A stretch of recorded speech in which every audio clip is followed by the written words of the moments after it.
everybody. Welcome back to Around the Emirates podcast with Sara Mousa, where I speak to guests from across UAE about topics you want to hear about. Today, I am joined by Cyrus Rustom. Hi, Cyrus.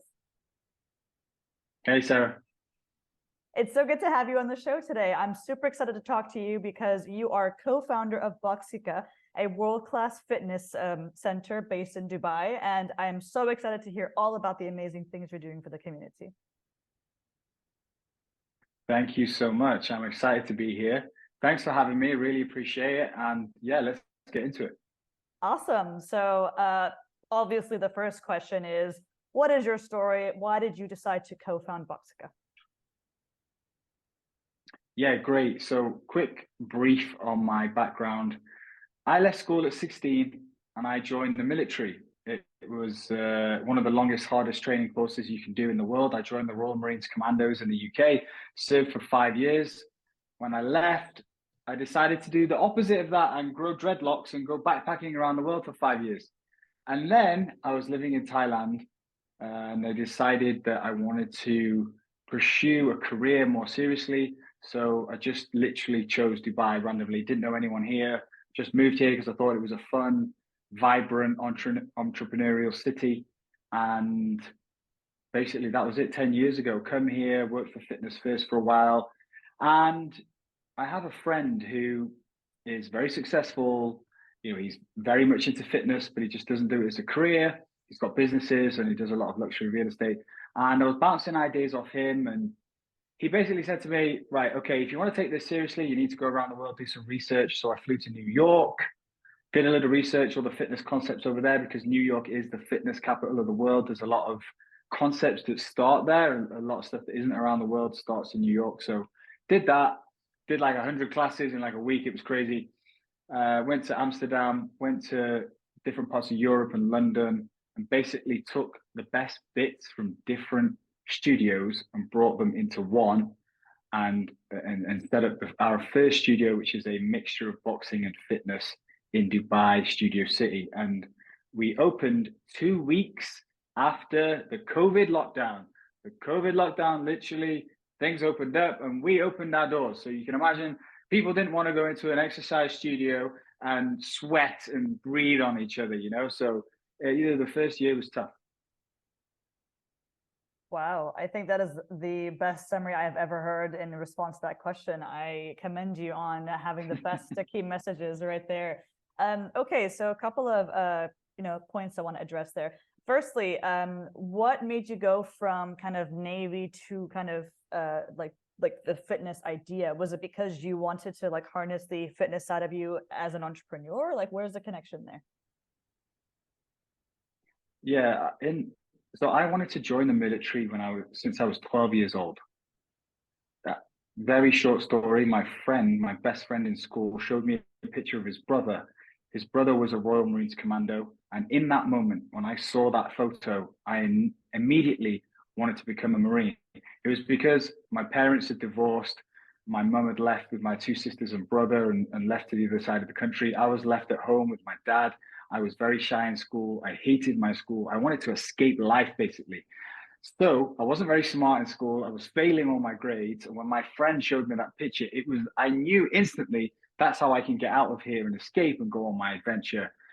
So I started training like fitness very seriously from age 12. And it's something that when you get into it that much, you can't escape it. Like you can't leave it. It enhances your mindset and life so much when you consistently do fitness. So it's always been a part of my life. And I thought, why not make it my career to do something that I love so much, I'm so passionate about, and that I know will impact people's lives so greatly. So it's very fulfilling being in fitness, and that's why I decided, let's make this a career. That's amazing. I love the fact that you just said making an impact on people's lives. And that's one of the reasons why I'm so excited for you to kind of share more of your story today on the show. Now, you just mentioned something that I'm sure a lot of the listeners are like, what? How did you do this? You just mentioned that you opened up as soon as lockdown ended. I mean, talk to me a little bit more about that. How did that even happen? Yeah, if we knew COVID was going to happen beforehand, we would never have done it, right?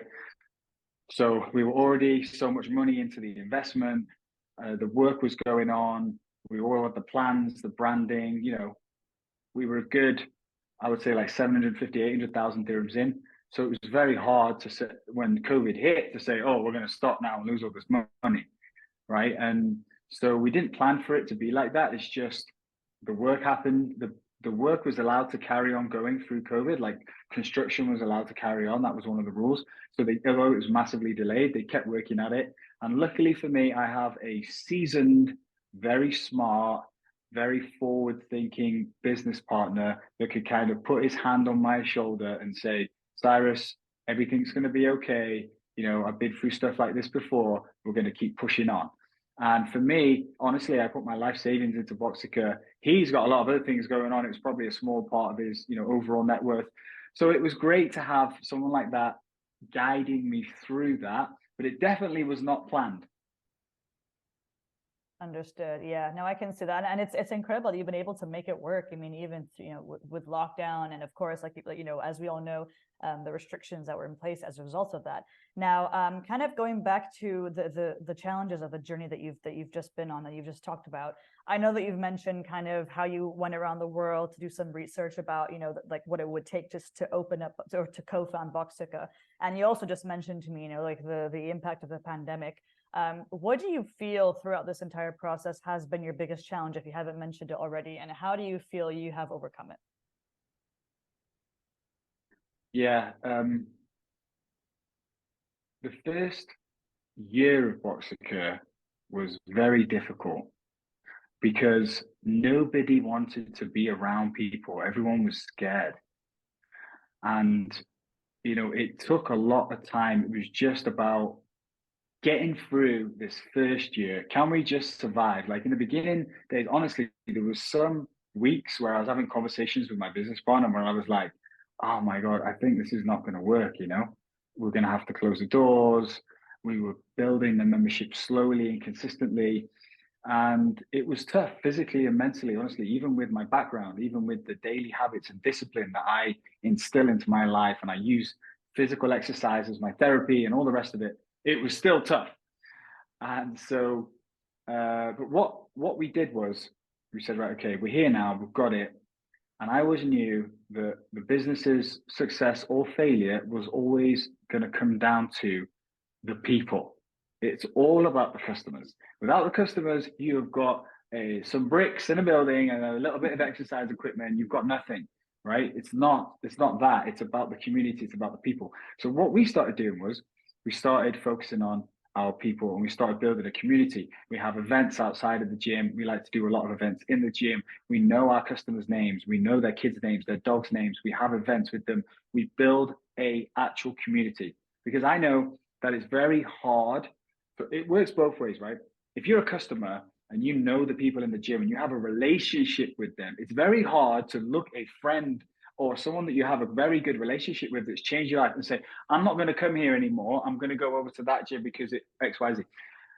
So in that sense, it's good for business. For the customer sense, it keeps them consistent. They feel like it's their second home. You've built this space where they feel relaxed and happy. It's unintimidating. It's fun. They enjoy coming there. Like I said, it is a therapy for them because boxing, punching something, has an enormous effect on the body. It makes you relaxed. It gets rid of your stress. So building that relationship with people was absolutely key to get through that tough stage of that initial lockdown where people didn't really want to socialize. And of course, now looking back, building that community, we're a 600 strong membership. We've expanded from that initial first studio to a cycling studio, to a cafe, to an outdoor strength and conditioning space. We've got an outdoor boxing area as well. We've got 20 coaches. We've got 7 full-time staff. Just from that first 2 staff and me taking all the classes to now me taking 1 class a week and having, the whole place run effectively, without me being in it, essentially. That is so inspiring. I can't believe that you've gone from just trying to make sure that your membership stay afloat at the very beginning, to like having such a strong kind of team supporting you and such a loyal community. And I love the fact that you are bringing the community aspect into it. It really does make a difference when you know someone's dog's name, or know someone's birthday, or remember something major, like a major life milestone has happened to them. So I do applaud the fact that you are working from the heart and not just for the sake of the numbers. But having said that, seeing as you've gone through so much to get to the successful position you're in today, do you mind sharing a funny anecdote for the listeners? Yeah, a funny story is when my business partner and I, by the way, I don't have many funny stories. I'm quite a serious, straightforward, kind of disciplined guy. I have a boring life. I wake up early, I go to the gym, I go to Boxica, I don't do anything fun, I don't drink, but when my business partner told me we need to go around the world and do research for this gym, we noticed that it was the gym in Amsterdam that we really liked the look of. It was a very high-end, well-done facility. So we said, let's go to Amsterdam and do that. And of course, you know what's in Amsterdam? Everything's in Amsterdam. So we're at this cafe, and my business partner let's just try a little bit of this edible cake. It's got marijuana in it. I was like, okay, why not? We said to the guy, look, we don't do anything. I don't drink. I don't do this. I don't do that. What's the situation? He said, look, take half each. Don't do anything else. You'll feel it. And maybe tomorrow, if you want to do more, you can come back and I'll advise you again. So my business partner bought two. We're only supposed to buy one. Anyway, I think you can get where this story's going. I took half of this cake, whatever you want to call it. An hour later, didn't feel anything. 2 hours later, I was fine. I was like, wow, this didn't do anything. So I took the other half of it. And then obviously the whole thing hit me at once. I'm telling you, I couldn't even walk. Like, it felt like walking back to the hotel. It felt like I was walking for days. It was probably like a 10-minute walk. I can't remember. But that's as crazy as it gets, unfortunately, in my life. Like I said, I'm a boring guy. I mean, I've got that one story from years ago that's like the craziest thing I've ever done. You have very much established that you are far from boring with that story, Cyrus, let me tell you. And I definitely okay, perfect. like watch the reaction after eating the second one. But I thank you very much for sharing the Amsterdam adventure.